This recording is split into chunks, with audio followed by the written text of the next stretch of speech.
regarding your issues in the West Philippine Sea. What did that tell us? What was the message, supply message behind that? No war. Let's just work things out. The United States has no appetite for war, especially with China. Why? You know, all these things that have been happening over the past 4 years, the artificial islands in the KIG, the woolly island in the Paracels, and now the informal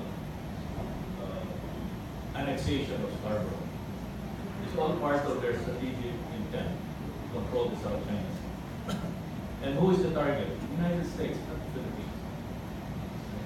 But what has the United States done all these years while watching China doing that?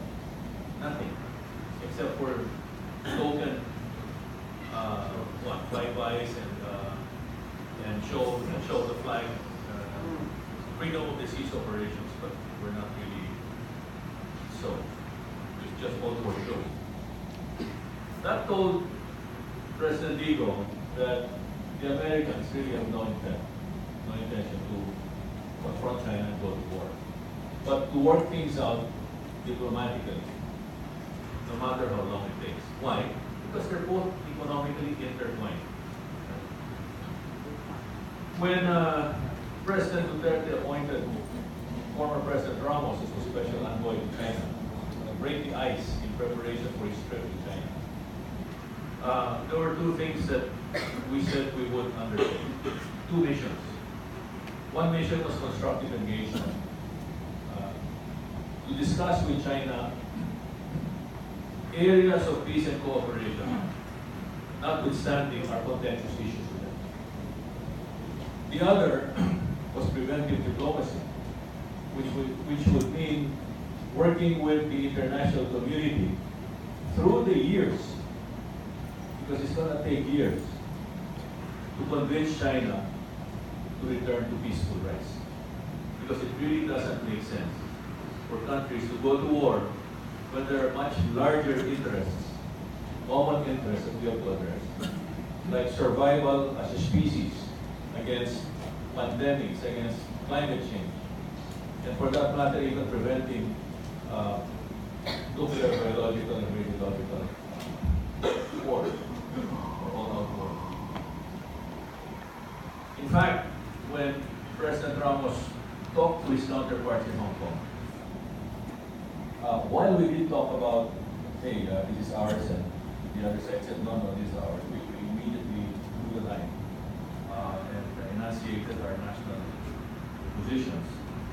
We also very quickly moved to discussions where we could cooperate.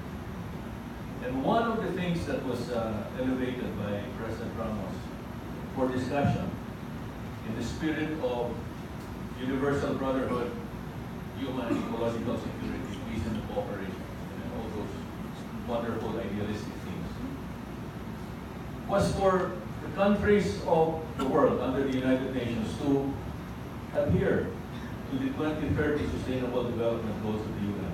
If everybody just latched onto that, then we would really have no appetite to fight each other. We would rather collaborate and cooperate with each other to improve the situation of the planet.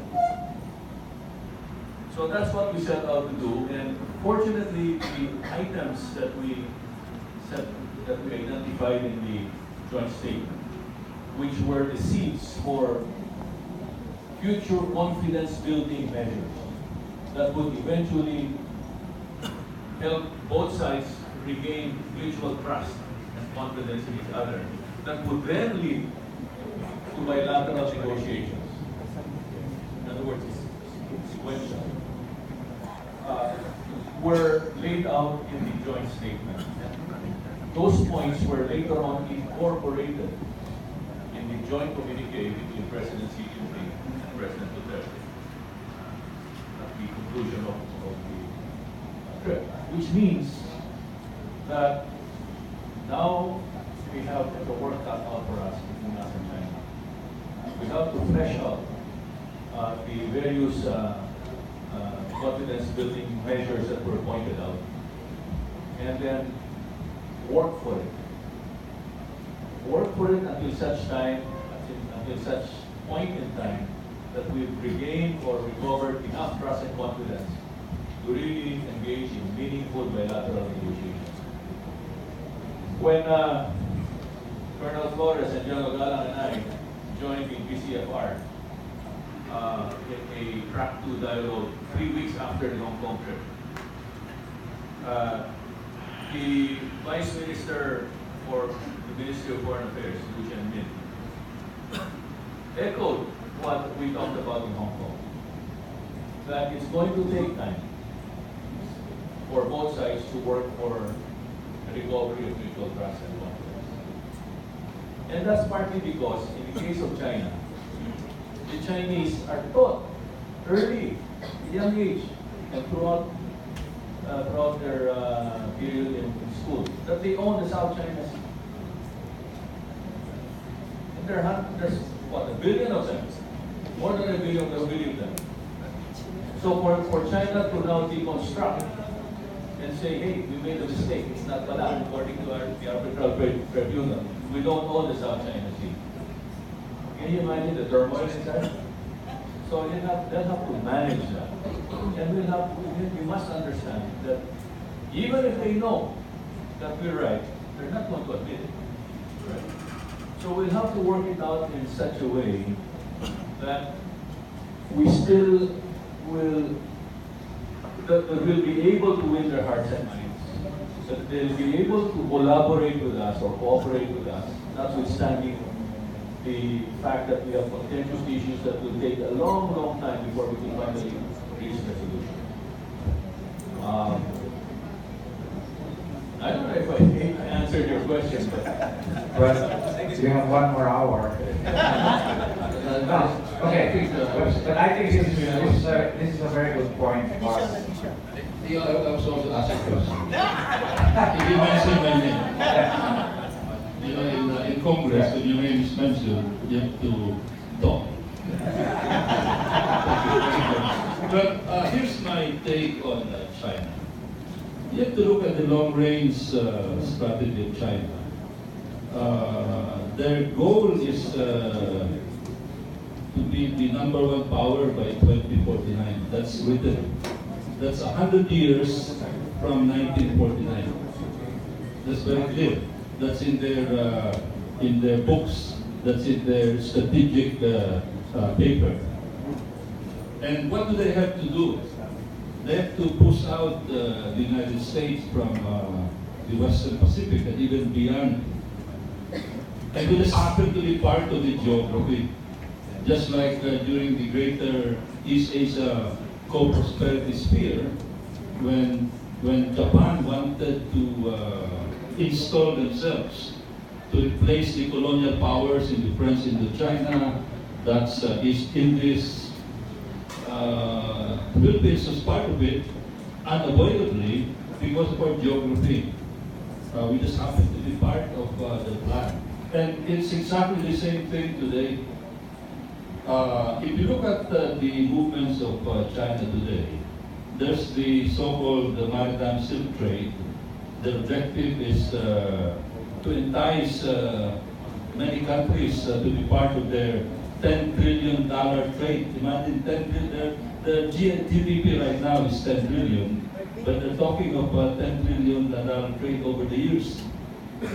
And they have this string of pearls strategy, where the objective is to also dislodge India from the Indian Ocean. That's why they are dealing with Myanmar, they're talking with Malaysia, and they just scored a coup in Malaysia with a largesse of about $34 billion. In Bangladesh, President Xi Jinping just came from Bangladesh and left with about $34 billion also. In Pakistan, which is primarily the country they're using as a counterpoint against India, they're giving about $50 billion. In fact, China, I just came from there. China is very, very popular in Pakistan. because of the financial assistance, and because they're helping Pakistan as a counterpoint against India. You know, Pakistan and India that no love lost. They're almost on the verge of nuking each other in 2002. I know that because I was the NSA at that time. And then they go all the way to Sri Lanka.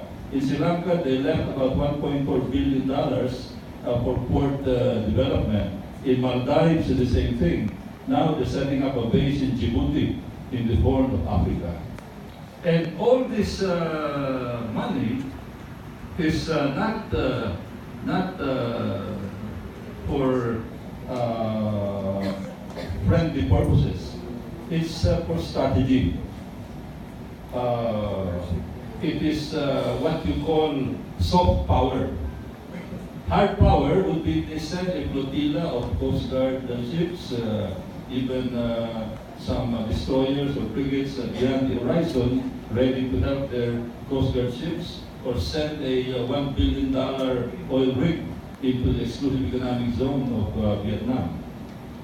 So, I'm sorry, but I cannot trust China here because of this long-term strategy. China is like a man courting a girl. You know, when a man is courting a girl, Madam Ferrer, bibigyan ka ng regalo. And you know, when you speak of independence, sir, your independence can be compromised by two things. Hard power, in other words, using force or the threat of force, or soft power. In either case, you lose your independence because of gifts. For example, in the case of Pakistan, Pakistan cannot say that they're independent of China because they need China, not only for their infrastructure projects, but they need China for their dealings with a much bigger India. And China needs Pakistan because they also want to more freely move in the Indian Ocean. So the claim is there. They're not renouncing their claim. That is the permanent thing. That is permanent. All this assistance, of course, we benefit from that. It's good that we're having that. But we don't know what will that be. We have the United States, for example. There's so many things that we can complain about the United States. That's true. But protecting Scarborough Shoal is not part of the Mutual Defense Treaty unless our armed forces there, our public vessels and public aircraft are attacked, but not in a dispute in the island group, for example, or reclamation. This is not part of the Mutual Defense Treaty. And also the matter of, because some people are complaining, how come, I'm sorry, I have to discuss it a little longer. How come China, the US is giving so much to Pakistan? How come the US is giving so much to Egypt and Israel? Because the reason is very simple. Pakistan became very necessary because of the war against the Taliban. Israel is very important because of the balance of power in the Middle East. The billions of dollars being given to Egypt is very important because they want Egypt not to be hostile to Israel in the same way that they attacked Israel in 1967 during the war there when Egypt, Syria, and Jordan attacked Israel. So if we expect billions of dollars of assistance from the US, we have to pray that we are in a war zone like Israel or Pakistan. I don't think we'd like to do that. So and also, during the time when the US had bases here, that was the time that they were giving a lot. During that time, when the F-86 fighter was already almost top of the line in the 50s, we already had our F-86. We were given a destroyer in 1961 by the United States, except that we didn't take care of it in 4 years' time. It was sunk in a typhoon in Mariveles. So, noong panahon yun, and then we had F5s. But after